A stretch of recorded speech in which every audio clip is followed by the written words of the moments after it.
Hi listeners, host Grace Anna here. Do you love old Hollywood as much as I do? Well, I wanted to share a podcast with you that I really enjoy called Stars of the Golden Age, which deep dives into the lives of your favorite old Hollywood stars. Host Erin Carlson gives you an in-depth look into the lives of legends like Cary Grant, Vivien Leigh, Frank Sinatra, Audrey Hepburn, and many more. Though we've all seen their faces on the screen, these Hollywood stars lived incredible lives with many twists and turns. You may learn new things about your favorite classic actors and actresses that will blow your mind, like how Cary Grant sent a bill to house guests who overstayed their welcome. Host Erin Carlson takes you on the journey through these Hollywood legends' lives. You can find Stars of the Golden Age wherever you listen to your podcasts. I hope you enjoy. What is art without the muse? Many of Western art's most famous works are depictions of women. But who were these women? Do they have their own stories to share with the world? Hello and welcome to ArtMuse, a podcast that aims to reshape the ways in which we interpret well-known works of art by paying dues to the women whose images have been immortalized, but whose names and stories have been wrongfully overlooked. While these women's faces are familiar to viewers around the world, their identities have been largely forgotten. Together we will explore the important lives and legacy of the female muse and appreciate these works of art from a new perspective, through the eyes of the women whose image stares back at us. Is the muse in actuality just as, if not more, important than the artists themselves?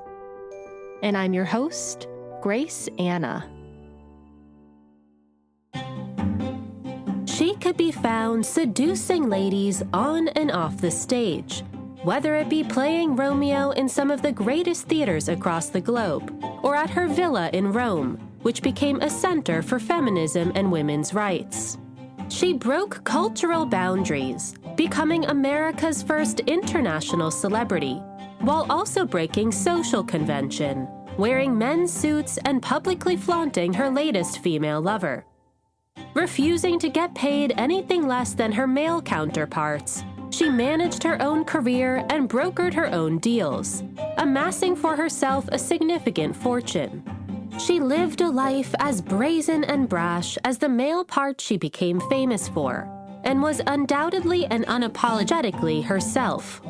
Though today she has largely been forgotten from history, she deserves recognition, not only as an actress with international acclaim, but as a fierce and forward-thinking woman who defied nearly every social, professional, and gender convention of her time, and paved the way for early feminism. Listeners, today I introduce you to the revolutionary actress, proud lesbian, savvy businesswoman, staunch feminist, and force to be reckoned with, Charlotte Cushman. Charlotte was born on July 23, 1816, in Boston, Massachusetts, to middle-class beginnings. Her father was a successful merchant for the West India trade, and Charlotte enjoyed a comfortable childhood, with proper schooling and lessons in music and the arts. But when Charlotte was 12 years old, her father's business failed, and he lost everything that he had worked so hard to build. Ashamed, he abandoned the family shortly after, leaving Charlotte, her mother, and siblings behind in complete destitute. As the eldest sibling, Charlotte was forced to drop out of school and find work to help support her family. Recognizing her early talents as a performer, Charlotte initially trained as a singer, with hopes of becoming a professional opera singer. But after a short and largely unimpressive stint in singing, it was clear Charlotte did not have the voice to be a successful vocalist. Still determined to become a performer, Charlotte switched her focus to acting. She got her first big break as an actress at the age of 19, when she was cast as Lady Macbeth, after the original actress unexpectedly dropped out of the show.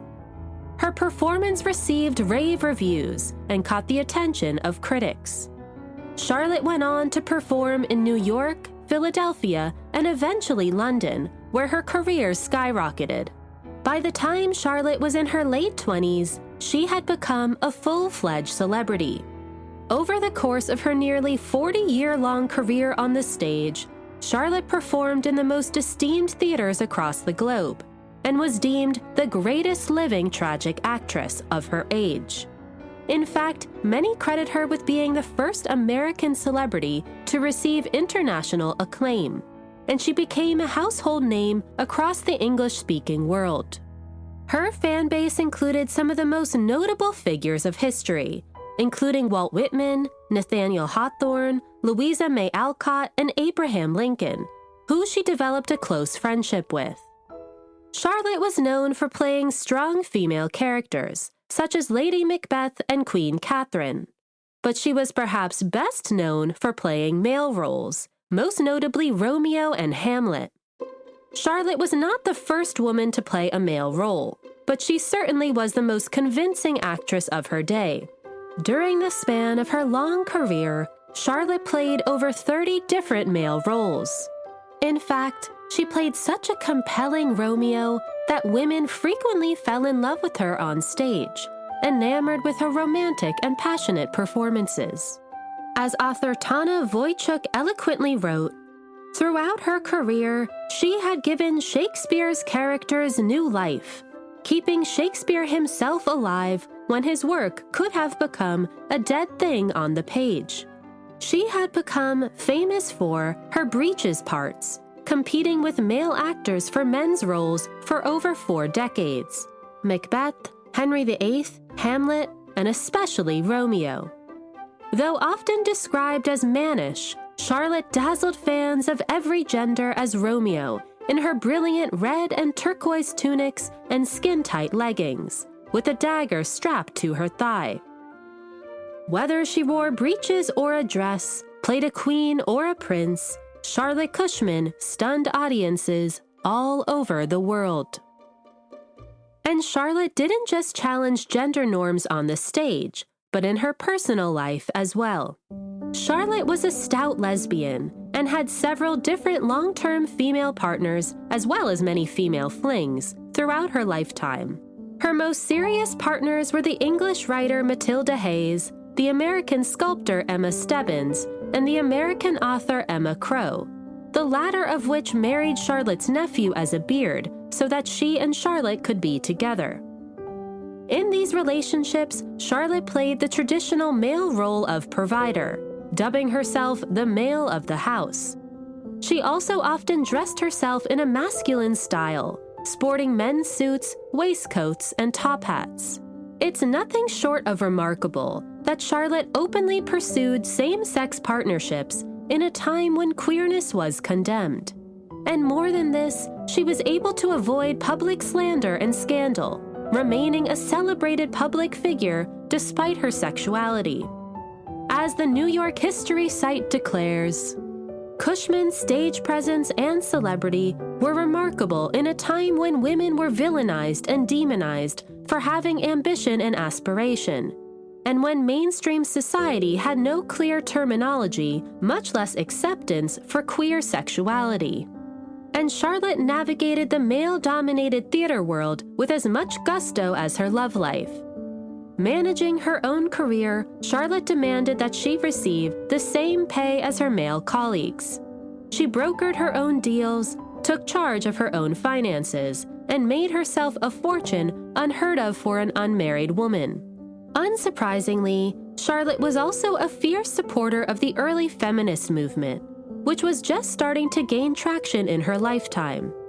In 1852, she took time away from the stage and bought a villa in Rome, which she turned into a feminist haven and center for women's artists. Charlotte not only housed but financially supported many female artists, including the sculptor Edmonia Lewis, using her connections to bolster their careers. And she created her own unconventional female community, surrounding herself with a burly group of women known as the Jolly Bachelors, who rode around Rome on horseback. As author Tana Wojcik wrote, Charlotte made a lasting impression on young women like Alcott, who saw her as a model of women's independence and a symbol of their incarnate power. Tragically, Charlotte's life was cut short by cancer and persistent illnesses. After developing breast cancer in 1896, Charlotte lived the last years of her life in Newport, Rhode Island, where she officially retired from the stage. She did, however, still continue to give dramatic readings in smaller settings, never losing her ability to hold a room's attention. Charlotte took her final curtain call on February 18, 1876, succumbing to pneumonia. She was only 59 years old when she passed away. Though Charlotte Cushman was one of the most famous actresses of the 19th century and a household name during her lifetime, she has since been unfairly written out of history. Charlotte deserves to be recognized not only for her impressive career on the stage, but as a remarkable woman in her own right. In this episode, we aim to honor Charlotte as the talented performer she was, who mastered both female and male roles. As a savvy businesswoman who managed her own career. As the ultimate ladies' woman, unafraid to flaunt her latest female lover. At a time when same-sex relationships were strictly condemned. As an early feminist who used her influence to promote the work of female artists. And as a fearless woman who went against the grain in nearly every facet of society, unafraid to break social convention to live her life with authenticity and freedom. So without further ado, let's dive in to the remarkable life of Charlotte Cushman. Charlotte Cushman was born on July 23, 1816, in Boston, Massachusetts. She hailed from two of the oldest American families.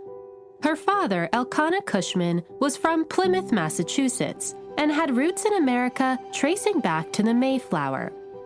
Coming from a long line of Pilgrim ancestors, Elkanah endured a strict upbringing.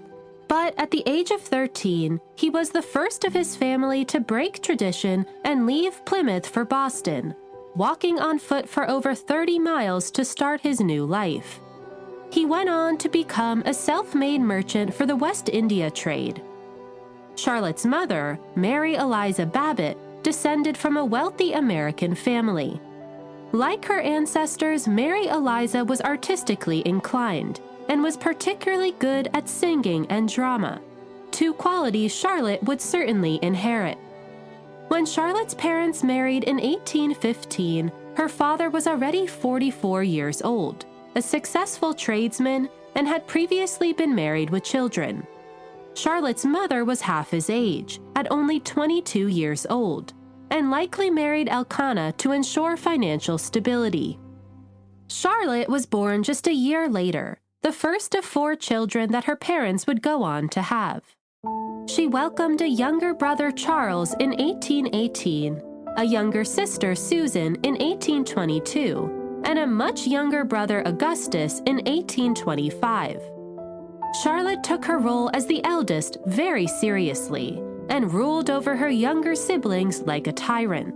She was a particularly clever and sportive child who loved to run wild in the fields and climb tall trees. As Charlotte later recalled, "Climbing trees was an absolute passion. Nothing pleased me so much as to take refuge in the top of the tallest tree when affairs below waved troubled or insecure." Charlotte's gender-bending ways were evident early on, and she later described herself as a tomboy. She often beat other boys in races, preferred playing with tools over sewing, and even cut the heads off her dolls. As Charlotte later wrote, "My earliest recollections are of dolls' heads cracked open to see what they were thinking. I was possessed with the idea that dolls could think. I had no faculty for making my dolls' clothes, but their furniture I could make skillfully. I could do anything with tools. I was destructive to toys and clothes, tyrannical to brother and sister, but very social and a favorite with other children. And as author Arthur Bloom described, Cushman defied traditional contemporary female norms at a young age. She was positioning masculinity in the sense of forcefulness, action, and determination as an innate aspect of her character. Charlotte was very popular amongst her peers. A natural observer, she made her friends roll over in laughter with her impressions of adults and animals. In fact, Charlotte was so good at impressions that she began to convince her friends to put on plays with her, casting herself in the leading roles, which were often male. As author Tana Wojcik wrote, her troupe of other children would transform one of the rooms of her house into a theater, with Charlotte striding across their makeshift stage in pantaloons and a wooden sword strapped around her waist. Charlotte's acting skills were evident early on. She can memorize her lines in a play just by reading it once, and her character portrayals were complex and well thought out. Charlotte was an equally impressive student. One of the perks of the middle class was that Charlotte received a well-rounded education. She was not only popular amongst her schoolmates, but one of the strongest students of her class. Charlotte won a medal for her achievements in arithmetic on more than one occasion, and was an impressive reader, particularly enjoying the works of Mary Shelley and Jane Austen. But unfortunately, Charlotte's idyllic childhood would come to a sudden end when she was only 12 years old. Her father's trading business, which he had built from scratch, suddenly failed, and with it, all of the family money was gone. Ashamed, Charlotte's father disappeared with no notice, abandoning Charlotte and her mother and siblings, and leaving them with nothing. It is believed that her father went to live with one of his children from a previous marriage. Charlotte called her father's abandonment the first disaster of her life. It didn't take long for debt collectors to begin hounding her mother, and they were forced to give over their home and almost all of their belongings. Once prosperous, the Cushman family now found themselves in the throes of poverty, all within the blink of an eye. They moved from one boarding house to another, while Charlotte's mother desperately looked for work. With her father gone, the burden of supporting Charlotte and her siblings now completely fell on her mother. As Charlotte later recalled, "Many a night I laid awake watching my mother walk the room, nigh distracted, listening to her pacing up and down, with her youngest child in her arms, not knowing which way to turn or what to do. I feared that she might rush from the home and drown herself in the sea." In an effort to support her family, Charlotte dropped out of school at the age of 13 to find work. She helped her mother work cleaning jobs, which often entailed long days of grueling tasks, like emptying chamber pots and washing dirty linens. Charlotte was determined to find a way to save her family from their dire financial situation, and swore to do all she could to lift them from poverty. And one day, while scrubbing the bedposts at their boarding house, Charlotte had an epiphany, and her life was forever changed. We'll continue our story after a brief word from our advertisers.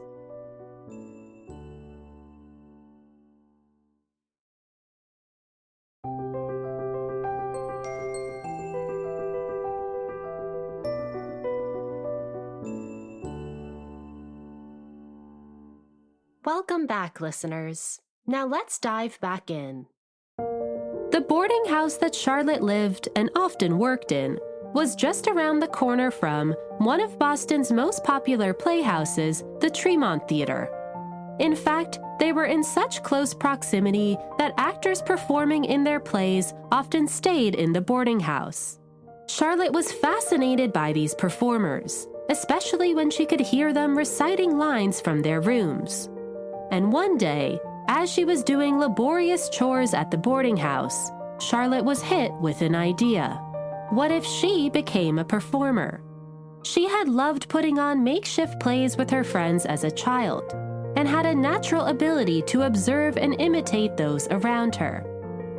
Knowing her mother could not afford a ticket, Charlotte began to beg her uncle to take her to see a show at the Tremont Theater. He eventually bought them tickets to see Shakespeare's Coriolanus, which was being performed by the famed English actor William Macready. What Charlotte did not know at the time was that one day she would star alongside Macready as Lady Macbeth. As they walked into the theater, Charlotte's entire body began buzzing with excitement. As author Tana Wojcik described, inside the Tremont Theater, Charlotte sank down into a plush velvet seat. The mixing scents of sawdust, varnish, shoe polish, hair oil, and under it all, filtering through layers of damp, summer-weight wool, the yeasty, dirty, penny smell of sweat and excitement filled the air. How did Charlotte feel as the curtains opened onto the stage? Could she imagine herself in the spotlights one day? Did she feel as if her own destiny was unfolding itself before her eyes? Charlotte was absolutely mesmerized by the performance. It was from that day forward that Charlotte began to dream of having her own career on the stage, and better yet, of becoming the greatest star that America had ever seen. But being an actress at the time was no walk in the park. Actresses were greatly looked down upon and seen as only one small step up from being a prostitute. In fact, most actresses did have a history of sex work. Because of this, actresses were often victims of sexual harassment, preyed upon by older actors looking to take advantage of them. It was for these reasons that Charlotte originally set her sights on becoming an opera singer, a slightly more reputable profession. And fortunately, Charlotte had the talent to back up her plan. From an early age, it was clear that Charlotte was a gifted singer. She could sing both contralto and soprano parts and had a voice that spanned over 2 registers. She began singing in the choir of her local church as a teenager, where her talent only grew. It was also through this church that Charlotte met a young and brilliant pastor named Ralph Waldo Emerson, whose radical philosophy left an indelible imprint on her. As author Tana Wojcik wrote, young and ambitious, there was tremendous spiritual and intellectual energy coiled inside Charlotte, and it seemed like the more she spent, the more she had. Finally, in 1833, at the age of 16, Charlotte had her first big break. The renowned Scottish opera singer Mary Ann Wood had just arrived in Boston for a tour across America and was looking for a female singer to accompany her. As it so happened, someone in Charlotte's choir came across Mrs. Wood's flyer and suggested that Charlotte audition. Charlotte was nervous to sing in front of such a seasoned performer. She had only ever sung in church or for friends and family, and was unsure of what Mrs. Wood might think of her voice. She was also worried about her looks. At 5'7", Charlotte was taller than most men, and did not have the delicate build that most female performers of her age had. She knew she could not depend on her looks to award her any opportunities. She would need to impress Mrs. Wood with her voice alone. How did Charlotte feel as she stepped into Mrs. Wood's studio to audition? Was she confident in her skills, or did she shake with nerves? Was Charlotte ready for her big moment? Mrs. Wood remained silent all through Charlotte's audition. Then, as soon as Charlotte stopped singing, she quickly left the room without a word. Charlotte was devastated and assumed that Mrs. Wood had rejected her. But Mrs. Wood soon after reappeared with her husband and asked Charlotte to sing again. When Charlotte finished singing for the second time, Mrs. Wood and her husband jumped up in the air with applause. They hired Charlotte on the spot. Charlotte was so thrilled by the news that she ran all the way home. As she burst through the door, she declared, "My voice, properly cultivated, will lead me to any height of fortune I covet." Charlotte went on to perform with Mrs. Wood in Boston, not only impressing the opera singer, but the audience and critics as well. As one glowing review read, "The local girl has a voice which will surely make her a star." Charlotte officially had had her first taste of success, and her appetite was now whet for more.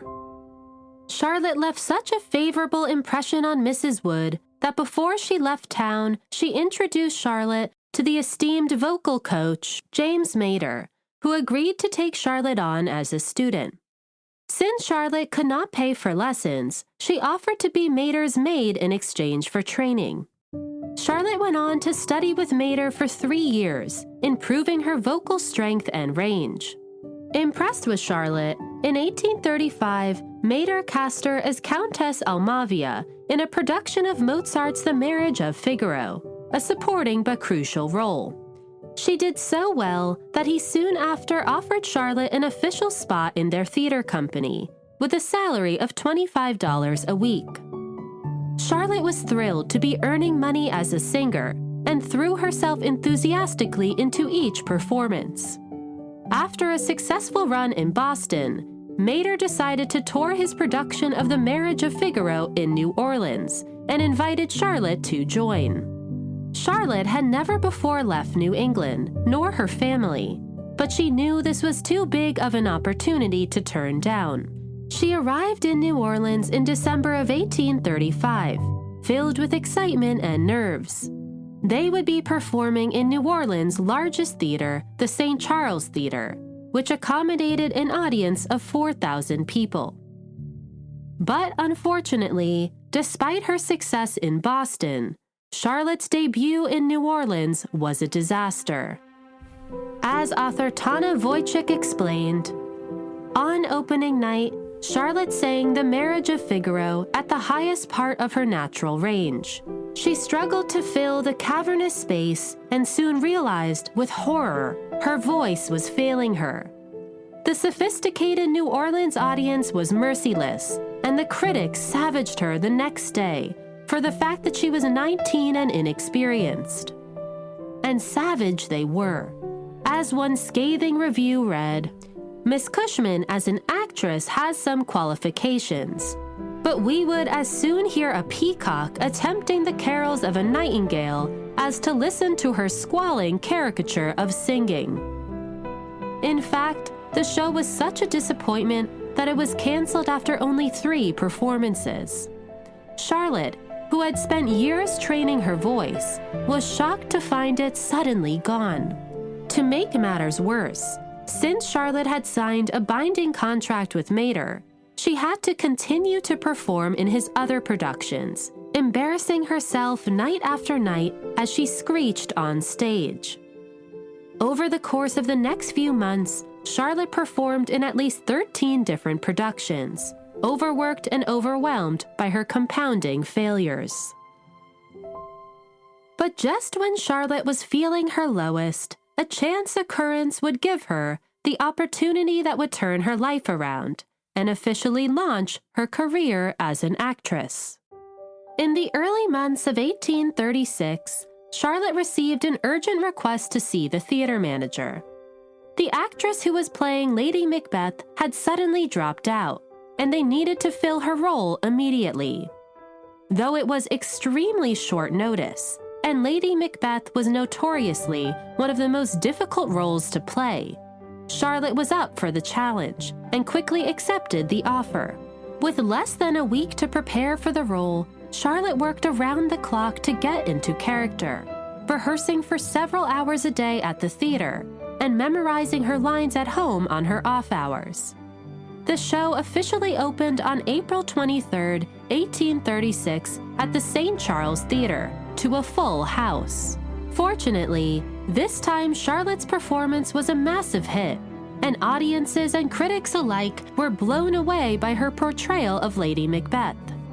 As one critic declared, "Charlotte Cushman made the people understand the character that Shakespeare drew.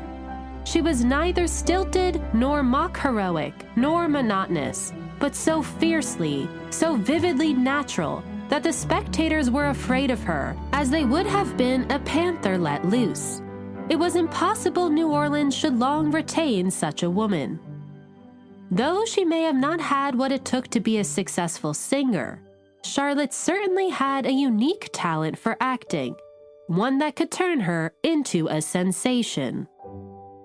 By the spring of 1836, Charlotte finally completed her obligations to Mater and was free to leave New Orleans. But instead of returning to Boston, Charlotte decided to move to New York, America's theater capital, to further her career on the stage. While in New Orleans, Charlotte was introduced to Thomas Hamblin, the manager of the Bowery Theater. Known as the People's Theater, the Bowery Theater catered to working-class people. It did have a reputation for rowdy and debaucherous crowds, but when Hamblin told Charlotte he was looking for his next star, she jumped on the opportunity. Charlotte officially arrived in Manhattan that fall, with high ambitions and dreams of stardom. But as she took her first few steps in the city, she was shocked by what she saw.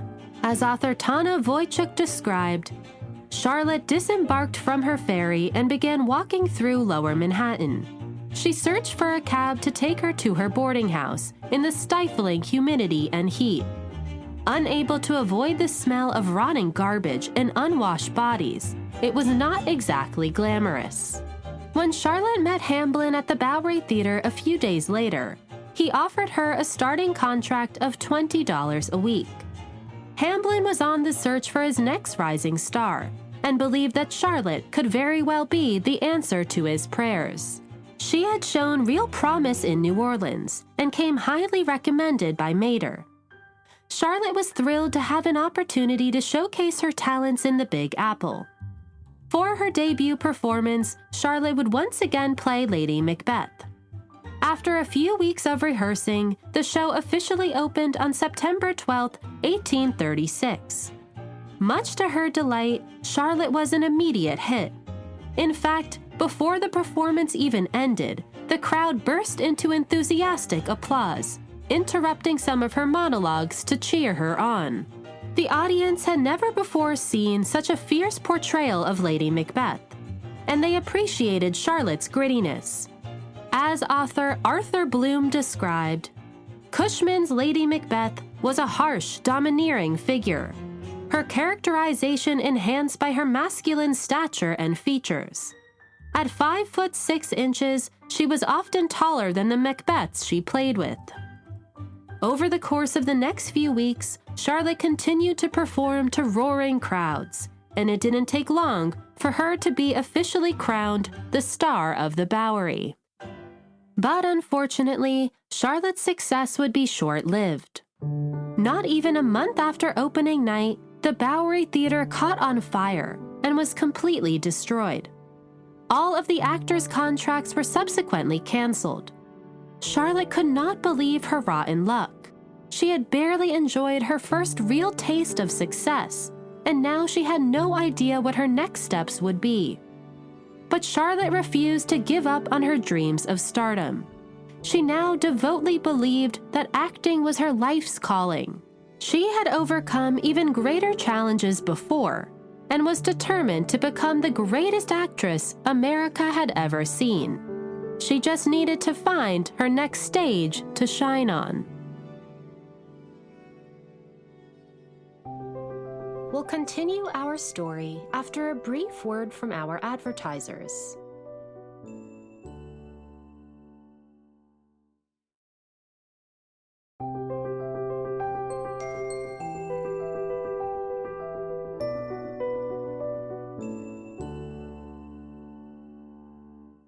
Welcome back, listeners. Now let's dive back in. Fortunately, that October, Charlotte was offered work at the Pearl Street Theater in Albany, where she shortly after relocated with her mother and youngest brother. She debuted in Albany on October 11, 1836, playing her now widely admired rendition of Lady Macbeth, which was just as well received in Albany as it had been in New Orleans and New York City.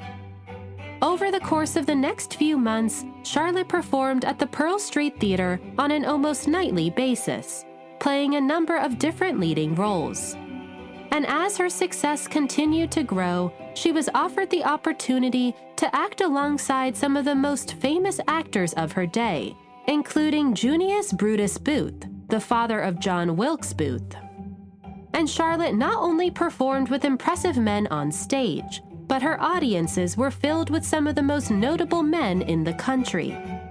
Because Charlotte was performing in the state capitol, some of her biggest fans were politicians. In fact, it was often joked that more of the members of both houses could be found at Charlotte's performances than at the Capitol. Not before long, Charlotte had some of the most powerful politicians in the country in her corner. But Charlotte's success did come at a price. Her days were long and taxing. She would leave her home early in the morning for rehearsal, perform in a show that evening, attend post-show dinners with important contacts, and return home around midnight, often needing to stay up much later to learn her lines for the next day. And when she wasn't memorizing lines, Charlotte also needed to negotiate her own contracts and manage her now growing flow of income.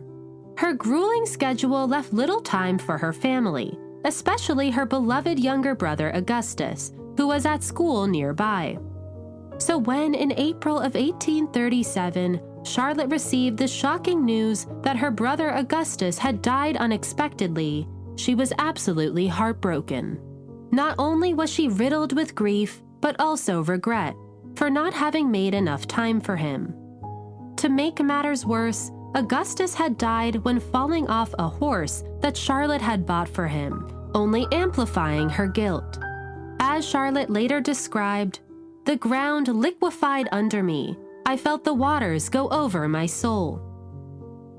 Though Charlotte became severely despondent and depressed in the aftermath of Augustus's death, she continued to perform on a frequent basis, finding work to be the only distraction from her overwhelming grief.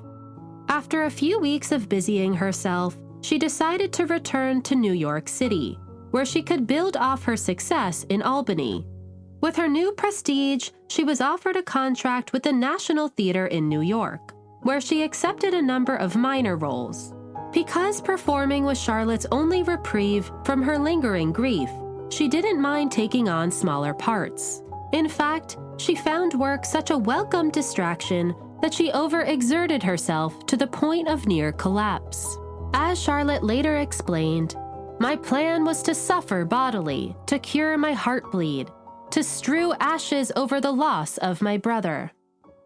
But fortunately, Charlotte's suffering would soon be quelled by the chance opportunity of a lifetime. In the spring of 1837, Charlotte was summoned by the manager of the National Theater. The actress playing the leading role of Meg Merrilees in their upcoming production of Guy Mannering had just fallen severely ill, and they needed someone to fill the role last minute. Always up for a challenge, Charlotte eagerly agreed to fill in, even though she would have just over a day to learn all of her new lines. But if she were being fully honest, Charlotte had had her eyes on the part for a while. When she wasn't practicing her own part, she would often hide in the wings to watch the leading actress's performance, making mental notes and observations on the character. Charlotte had been ready long before she was formally asked to fill in, and she was about to shock her cast with her impeccable performance. The character of Meg Merrilees in Guy Mannering was both over the top and dramatic. A Romani matriarch, she had supernatural powers to cast spells and curses on those who crossed her. But Charlotte brought a realism to Meg Merrilees that had never before been seen. As Charlotte strode onto the stage, the entire cast was bewildered by her performance. As author Tana Wojcik described, "From the velvet gloom, a thing of supernatural power came forward. The face was deeply carved with dry creek beds of wrinkles. Her dark hair, parted in the middle, escaped in buncombe tangles down her back. She seemed to glide when she walked, like an apparition. When the show began and she finally spoke, her voice sounded as if it came from another world, hoarse and broken. In fact, Her co-star was so impressed with her rendition of Meg Merrilies that he later asked Charlotte how she managed to give such a realistic performance. As author Tana Wojcik continued, Charlotte could not explain. For Charlotte, a character was not only learned, but grasped at once in a flash of intuition. And audiences were equally impressed. By the time Charlotte went to take her bow, the entire theater erupted in electric applause. Guy Mannering became so popular because of Charlotte's performance that they added additional shows. And there was one audience member that was particularly struck by Charlotte's performance, a young Walt Whitman. As he wrote in a letter after seeing Charlotte perform, "She seems to identify herself so completely with the character she is playing. She loses every attribute, except those which enter into the making up of what she is to portray." Charlotte also received a flood of positive press.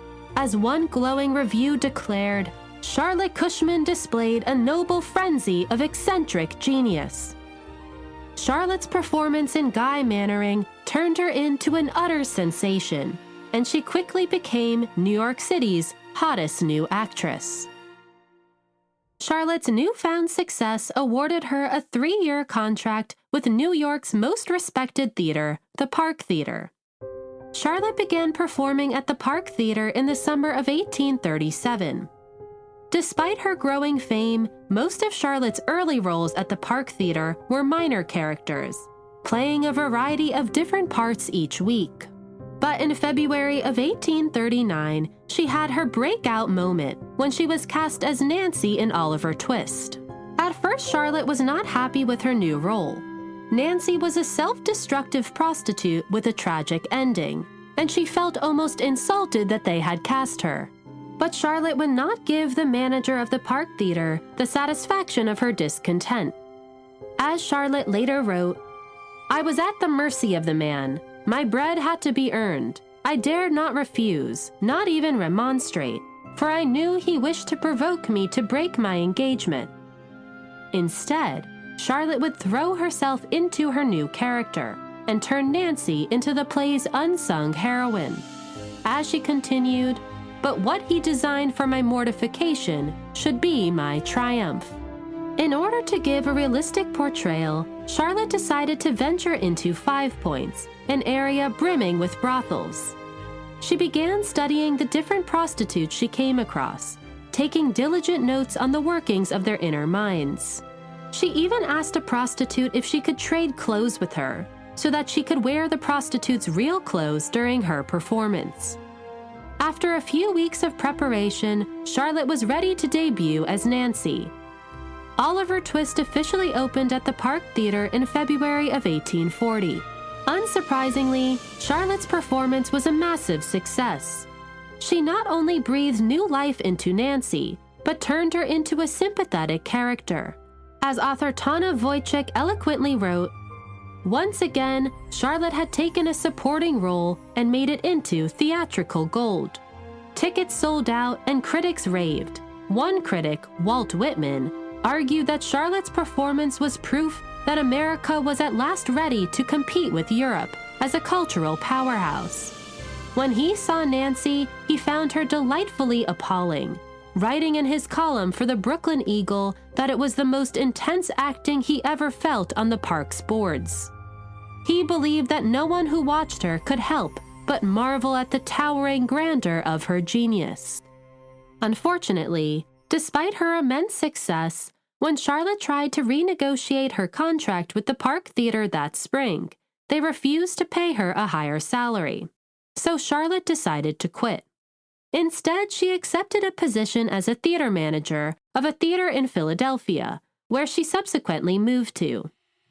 While she managed the theater, she continued to perform throughout Philadelphia, acting alongside huge stars such as Junius Brutus Booth, Edwin Forrest, and William McCready, who was particularly struck by Charlotte's talent.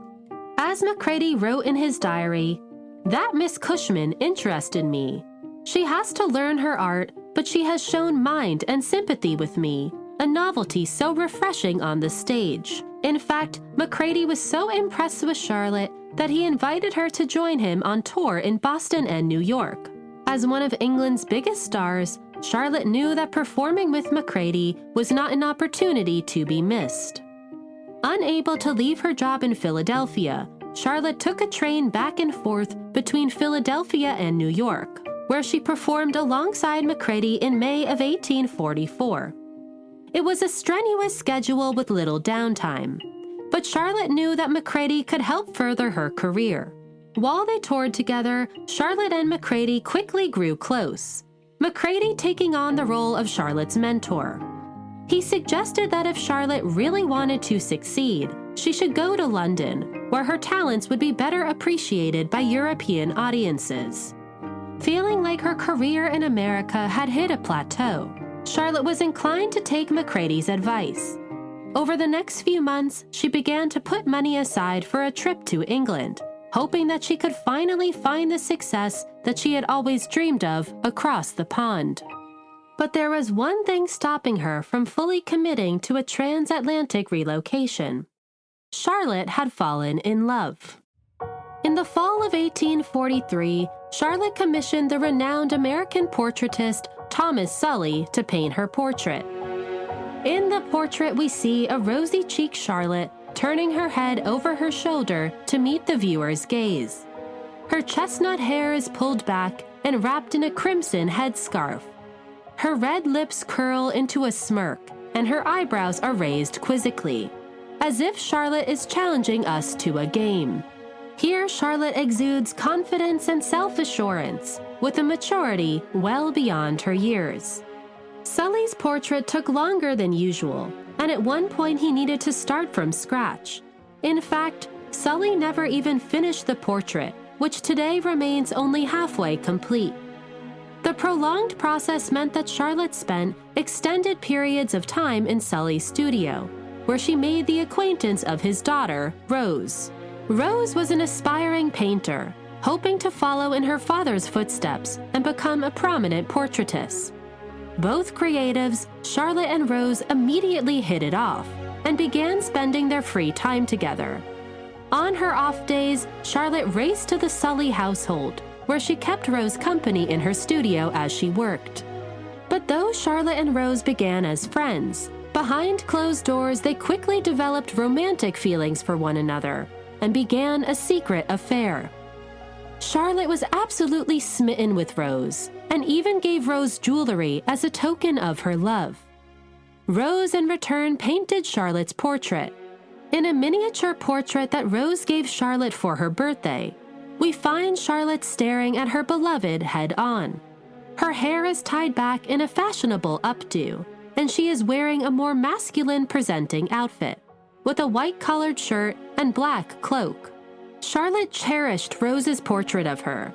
As author Tana Wojcik eloquently wrote, "Holding her own image cupped in her lap, Charlotte could see herself as Rose saw her. Glossy chestnut hair, parted neatly in the middle and gathered at the nape of her neck, expressive, large, dark eyes gazing straight out, unafraid, her mouth beginning to twist in a smile."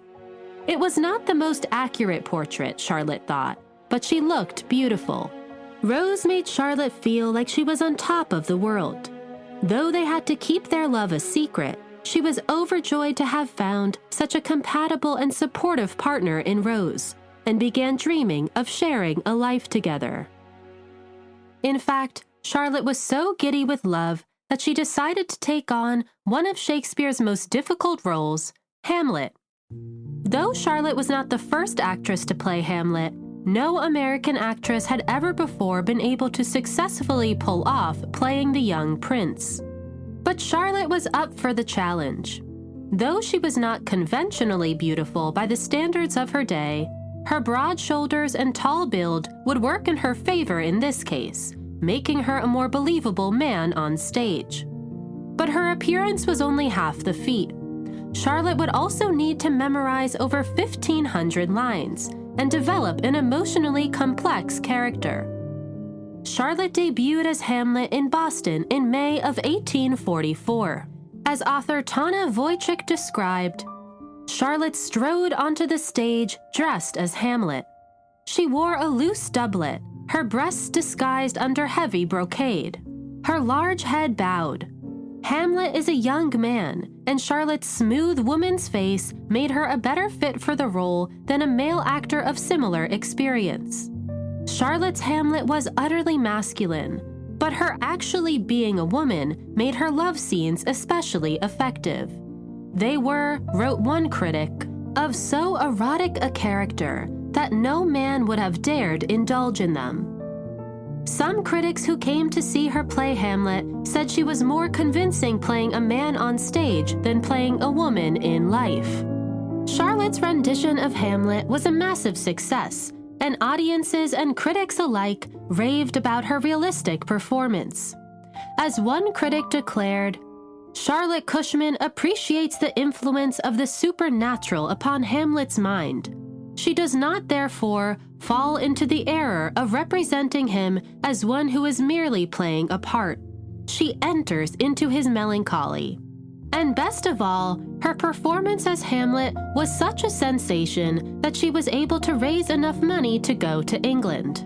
As Charlotte wrote, "I have been, for a long time, hoping and wishing to go to England for improvement.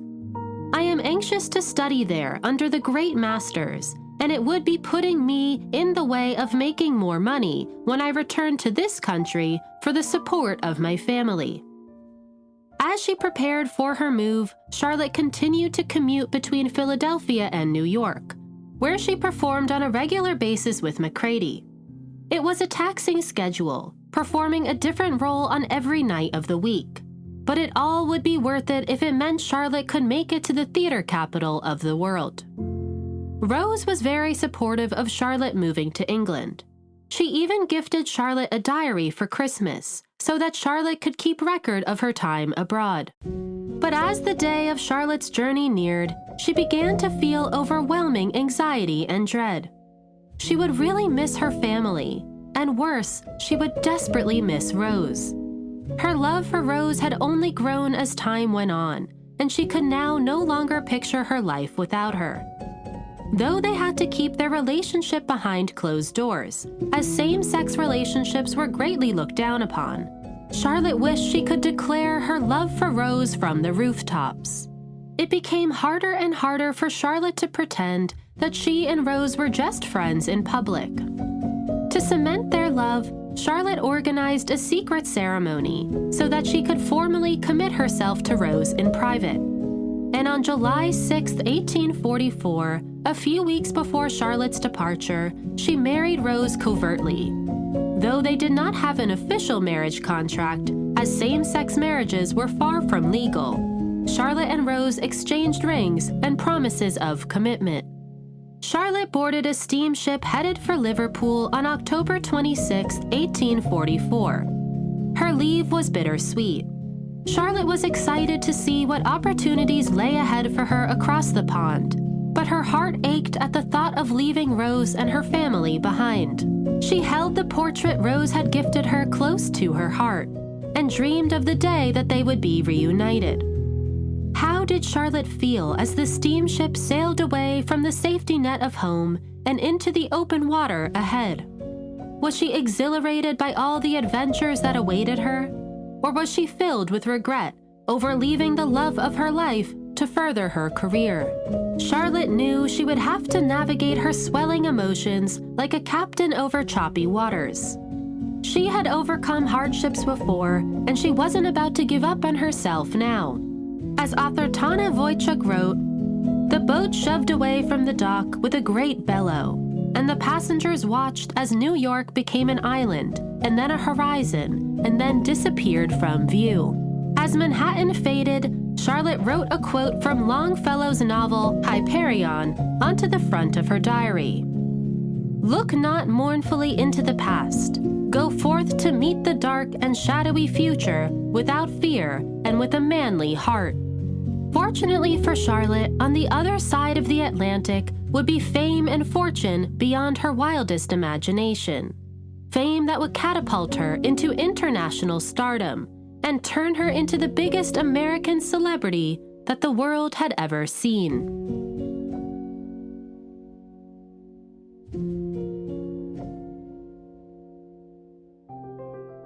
hope you enjoyed part 1 of our episode on Charlotte Cushman. We will finish Charlotte's story and honor her immense legacy in part 2 of this episode. I have included images, resources, and suggestions for further reading on the ArtMuse website and Instagram. ArtMuse is produced by Kula Production Company. Today's episode was written by me, your host, Grace Anna. Stay tuned as I continue to share the stories of the women behind some of the world's most important works of art. Until next time, bye for now.